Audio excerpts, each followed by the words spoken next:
नमस्कार मेरे प्यारे दोस्तों। अगर इस बार हिंदुओं ने होली खेलने की जुर्रत की ना तो खून की नदियां बहा दी जाएंगी, नदियां, लाशें बिछा दी जाएंगी, लाशें। ये मेरा नहीं, बरेली के कुछ कट्टरपंथी लोगों का कहना है। ये जो बात है ना, कोई बांग्लादेश, पाकिस्तान, इंडोनेशिया या टर्की से नहीं उठी है। ये हमारे ही देश में, यानी हिंदुओं के ही देश में इस तरीके की आवाजें उठाने लगे ये कट्टरपंथी। भाई क्यों हम होली नहीं खेल सकते? क्योंकि आपके रमजान चल रहे हैं इसलिए हम होली नहीं खेल सकते। हमने तो आपसे कभी नहीं कहा कि आप रमजान नहीं मना सकते, आप ईद नहीं मना सकते, आप मुहर्रम नहीं मना सकते, आप चैलुम नहीं मना सकते। फिर आपको हमारे ही त्योहार में क्यों आपत्तियां दिखाई देने लगती हैं? कभी आप गणेश उत्सव पे हमला करते हैं, कभी आप कांवर की यात्रा पर हमला करते हैं। आखिर कैसी मानसिकता आपने पाल ली है कि आपको इतनी नफरत हो गई है, वो भी उस देश से आपको नफरत हो गई है, उस धर्म से नफरत हो गई है। जब बंटवारा हुआ था ना, तो धर्म के आधार पर बंटवारा हुआ था और इस देश ने आप पर एहसान किया था यहां पर रहने के लिए, वरना धर्म के आधार पर बंटवारा हुआ था। आपको हम चाहते तो सीधे उधर भेज सकते थे। इस देश ने आप पर एहसान किया था कि आप चाहें उधर जाना चाहें उधर जा सकते हैं और इधर रहना चाहें इधर रह सकते हैं। आज जो डिबेट में मैंने बहुत सारी डिबेट देखी है ना, आप उसमें कहते हैं कि हम बाय चॉइस यहाँ रहे हैं। बाय चॉइस तो हमने आपको दी थी कि आप रह सकते हैं। अगर हम आपको ये चॉइस ही नहीं देते तो आप क्या कर लेते? धर्म के आधार पर जब बंटवारा हो गया था तो अगर यहां रहने का अधिकार दिया था तो यह एहसान था या केवल बाई चॉइस कह के आप बच जाते हैं हमेशा? क्या बदतमीजी आप लोगों ने कर रखी। और किस होली को आप रोकना चाह रहे हैं? आप जानते हैं ये होली कब से हो रही है? ये होली जो है लाखों साल समय पहले से मनाई जा रही है।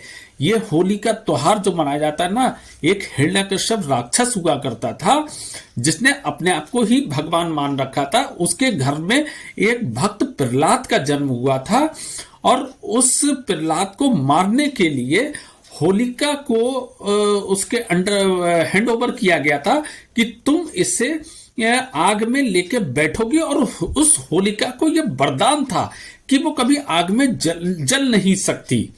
और जब वो होलिका उस भक्त प्रहलाद को लेके बैठी थी ना, तो वो होलिका जल गई थी। जो भक्त प्रहलाद था वो विष्णु जी का बहुत बड़ा भक्त था। वो होलिका जिसे वरदान था वो उस आग में जल गई थी और वो भक्त प्रहलाद था वो बच गया था। और तब से ये होली का त्योहार मनाया जाता है।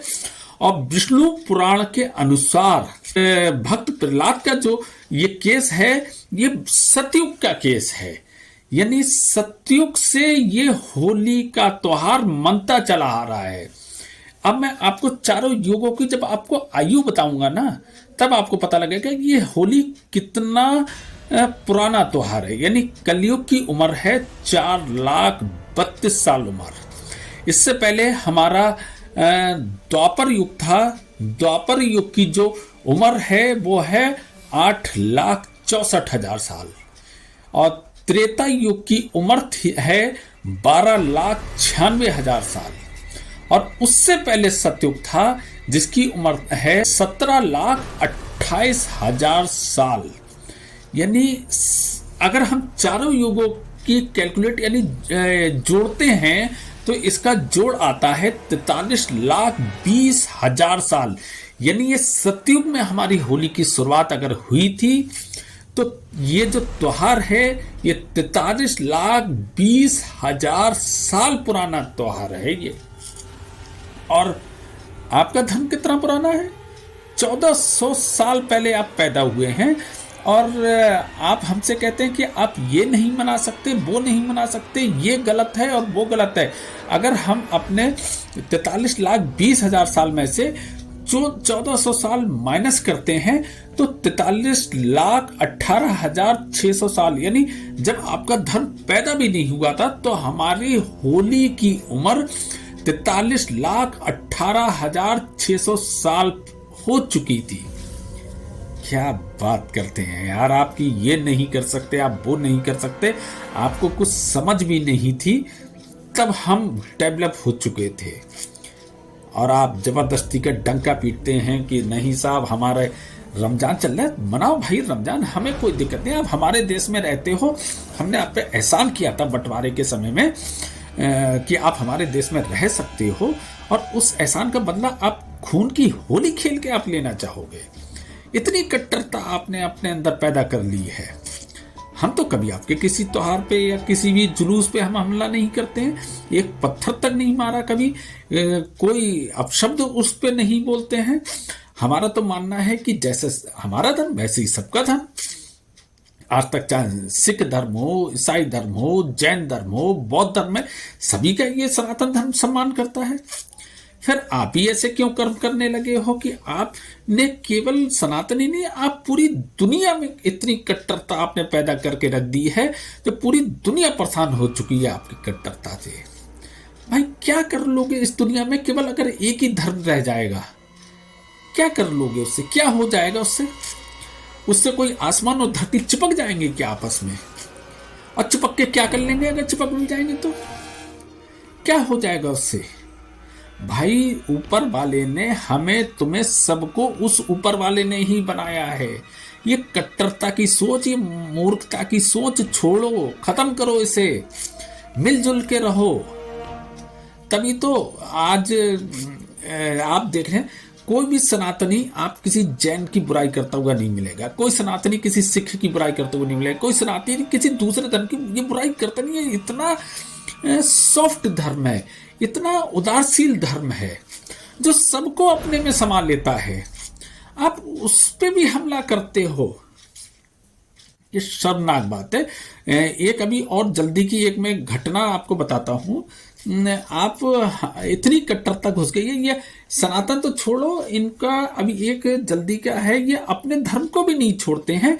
हमारे क्रिकेट टीम में मोहम्मद सामी हैं, वो इस समय आईसीसी चैंपियंस ट्रॉफी चल रही है, उसने खेल के दौरान एक ड्रिंक क्या पी ली और वो कैमरे के सामने आ गई। सारे कट्टरवादी लोग उसके पीछे पड़ गए, हाय रमजान चल रहा है, हाय इसने कैसे ड्रिंक पी ली, हाय इसने जूस कैसे पी लिया, कैसे जूस। अरे भाई वो अपने देश के लिए इस समय खेलने गया हुआ है, वो देश का नाम रोशन कर रहा है। और वो आप जो दुबई की जो गर्मी है ना, आप एक ओवर के बाद आप कुत्ते की तरह जीभ निकाल के बैठ जाओगे। वो 10-10 ओवर फेंकता है और उसने उसके लिए वो चीज मान नहीं है जहां पे इतना पसीना लग रहा है, जहां पे केवल देश की एक भक्ति भावना, एक राष्ट्र भक्ति जहां पर जगी हुई है, वहां पे वो खेल रहा, आप उसके भी पीछे हाथ धो के पड़ गए। चलिए साहब, एक ही हो गया। ये एक महाराष्ट्र के अबू आजमी हैं साहब, वो समाजवादी पार्टी के महाराष्ट्र के अध्यक्ष हैं, पूरे समाजवादी पार्टी के। अब उन्होंने क्या नया ज्ञान पेलना शुरू कर दिया कि औरंगजेब तो बहुत अच्छा शासक था, बहुत उदारवादी शासक था, उसने कोई अत्याचार नहीं करा, उसने बहुत सारे मंदिर बनवाए। क्या क्या पागल, पता नहीं ये पढ़े लिखे हैं भी या नहीं। ये केवल मदरसे के बाद के स्कूलों में नहीं पढ़ते हैं ये लोग, केवल मदरसा छापी रह जाते हैं ये लोग। क्या पढ़ते हो भाई? कुछ तो पढ़ लिया करो यार। वो औरंगजेब जिसने अपने बड़े भाई दारा शिको की गर्दन काटकर अपने पिताजी को बंदी बनाकर उस बंदी गृह में अपने बड़े भाई का सिर लाकर उनके सामने पेश किया था, आप उसको कहते हैं वो उदारशील है। जिसने अपनी बहन को छत से केवल इस बात पर नीचे फेंकवा दिया था या धक्का देके गिरा दिया था कि उससे ये भनक लगी थी कि इसका किसी और व्यक्ति से कोई प्रेम मोहब्बत हो गई है। आपने इस बात पर अपनी बहन को मार डाला। आपने अपने भाई जो बहुत सॉफ्ट कॉर्नर हुआ करता था, जो सब धर्मों का सम्मान करा करता था, बहुत अच्छा व्यक्ति था दारा शिको, मैं खुद हिंदू हूं लेकिन उसकी तारीफ कर रहा हूं, आपने उसको मरवा दिया। आपने अपने पिता तक को नहीं छोड़ा। आप अपने पिता को भरपेट भोजन तक नहीं देते थे, ठीक से पानी तक नहीं देते थे, और हिंदुओं पे जो अत्याचार करे थे वो तो अनगिनत करे थे। और जो शिवाजी के जो पुत्र थे संभाजी महाराज, आपने उसे चालाकी से धोखे से पकड़कर आपने उनके साथ में क्या बर्बरता करी थी, उनकी चमड़ी उधेड़ दी थी, उनकी आंखें निकाल ली थी, आपने क्या अत्याचार करने की क्या कसर छोड़ी थी।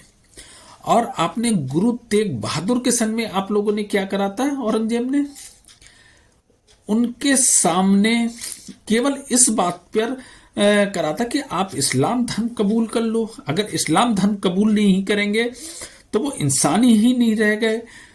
सब खौलते हुए तेल में फेंकवा दिया गया, उबलते हुए पानी में डाल दिया गया। सिख गुरुओं के आपने मांस नोचे, आपने क्या क्या अत्याचार करे केवल इस बात पे कि धर्म के इस्लाम धर्म ग्रहण करो। अरे हम चलो मान ले पूरे दुनिया में इस्लाम धर्म हो जाएगा, तब आप लड़ना छोड़ दोगे। सीरिया में और कौन सा धर्म है आपके धर्म के अलावा? इराक में और कौन सा धर्म है आपके धर्म के अलावा?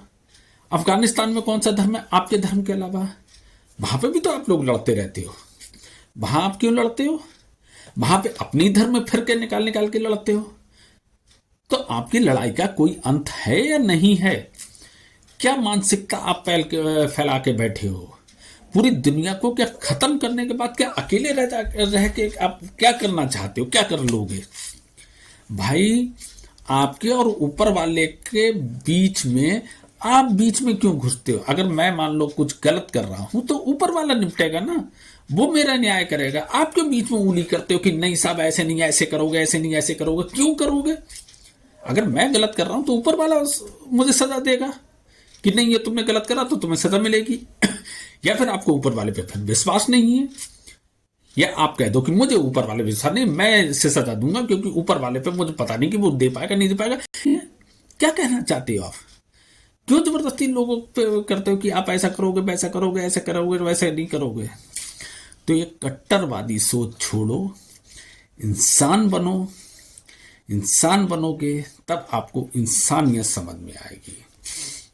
और रही बात होली पे रंग खेलने की ना, तो वो तुम्हारे पिताजी भी नहीं रोक पाएंगे, कोई नहीं रोक पाएगा। ये लाखों साल पुराना है। जब आपका धर्म भी पैदा नहीं हुआ था तब इस होली की उम्र 43,18,600 वर्ष हो चुकी थी। तो छोड़ दो ये सपने देखना। होली होगी और धूमधाम से होगी। और इसी बात पे कहते हैं कि रंग बरसे भीगे चुनर वाली रंग बरसे। बाकी मैं इसी तरीके के वीडियो बनाता हूँ दिल खोल के, साफ मन से। अगर आप मेरे एक एक शब्द को आप तोलेंगे तो वो कहीं से भी गलत नहीं होगा। हो सकता है मैं कुछ ज़्यादा एग्रेशन में बोल देता हूँ, लेकिन सच बोलता हूँ। इसी तरीके के वीडियो मैं बनाता रहता हूँ। आप मेरा सपोर्ट करते रहिए। अगर आपको मेरा वीडियो अच्छा लगा हो तो प्लीज़ लाइक करिए, शेयर करिए, सब्सक्राइब करिए मेरे चैनल को। बाकी फिर मिलेंगे नेक्स्ट वीडियो में। तब तक के लिए जय श्री राम।